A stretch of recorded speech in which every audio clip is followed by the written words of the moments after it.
পেজের এত সমস্যা সমাধান করতে করতে শেষমেশ এই হ্যাকারের সমস্যাটাই বাকি ছিল মনে হয়। আপুরা একটু সতর্ক থাকেন আর এই ভিডিওটা মনোযোগ দিয়ে দেখে নেন। প্রায় রাত 8টার দিকে এই আইডিটা থেকে মেসেজ আসে, তো আম্মু আমাকে বলে চেক করে দেখতে। তো আমিও এরকম র্যান্ডম একটা আইডি দেখে এতটা বেশি তোয়াক্কা করি নাই, বাট ভেতরে ঢুকে দেখলাম মেসেজ আসছে একটা জঘন্য ধরনের message, your page is restricted. আর একটা ব্যাপার হচ্ছে, কালকে যখন এই নোটিফিকেশনটা পাই তখন আইডির কিন্তু কোনো ছবি ছিল না, এই আইডিটা একদম ব্ল্যাঙ্ক ছিল। কিরকম জানি একটা পেজের রেস্ট্রিকশন পড়লে যেরকম একটা সাইন দেখায় সেরকম একটা আইকন ছিল এখানে। তো আমি এরকম মেসেজটা দেখেই না অনেক বেশি ভয় পেয়ে গেছি প্রথমবারেই। মানে পুরোটা মেসেজ যে খেয়াল করে আমি পড়বো সেই সময়টুকু মনে হচ্ছিল আমি দিতে পারবো না, দ্রুত কিছু একটা করতে হবে এরকম মনে হচ্ছিল। তো কিছুক্ষণ পর মাথা ঠান্ডা করে পুরোটা মেসেজ আমি পড়ে দেখলাম। তারা বলল যে একটা লিঙ্কে ক্লিক করতে হবে আর কিছু একটা ফর্ম ফিল আপ টাইপ করতে হবে আমাদের কন্টেন্ট অথেন্টিক এটা বোঝানোর জন্য। লিঙ্কটা দেখেই আমার অনেক বেশি সন্দেহ হচ্ছিল, তো আমি আম্মুকে বললাম যে এখন এই লিঙ্কের মধ্যে ক্লিক না করে আগে পেজটা ভালো মতো চেক দিই।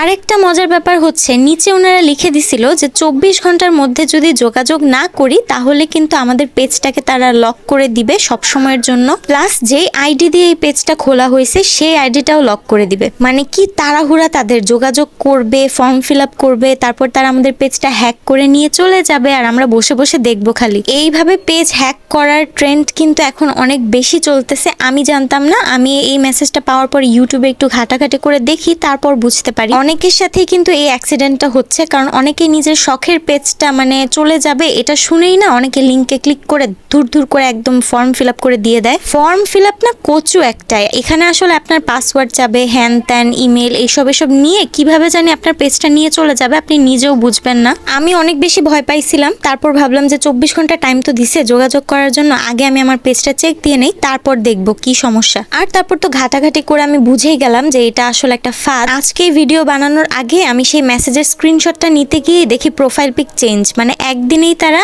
ঘুরায় ফেলছে। মানে কালকে যদি আমি পেজের সব ইনফরমেশন তাদেরকে দিয়ে দিতাম তাহলে তো আমার পেজটা তাদের কাছে চলে যেত। কত বিভৎস একটা ঘটনা ঘটতে যাচ্ছিল আমার সাথে, আল্লাহ বাঁচাই দিছে। আপনারাও কিন্তু খেয়াল রাখবেন, এই ধরনের কোনো ফাঁদে পা দিবেন না। আজকে আমি এই ফ্রডের চক্করে বলাই ভুলে গেছি, করলা দিয়ে আম্মু চামড়ার তরকারি রান্না করছে, মুরগির চামড়া পাখনা এগুলো দিয়ে রান্না করছে। তরকারিটা যে কি স্বাদ হয়েছিল জানেন, কত কষ্ট করা লাগে। আমার আম্মু এই গরমে রান্নাঘরে দাঁড়ায় দাঁড়ায় রান্নাগুলা করে, প্রতিদিন কিছু একটা স্পেশাল রান্না করে জাস্ট ভিডিও দেওয়ার জন্য। আর এই কিছু অসভ্যের দল আসতেছে আমাদের পেজটা নাকি নিয়ে চলে যাবে। ভাই এইসব না করে কাজ কর।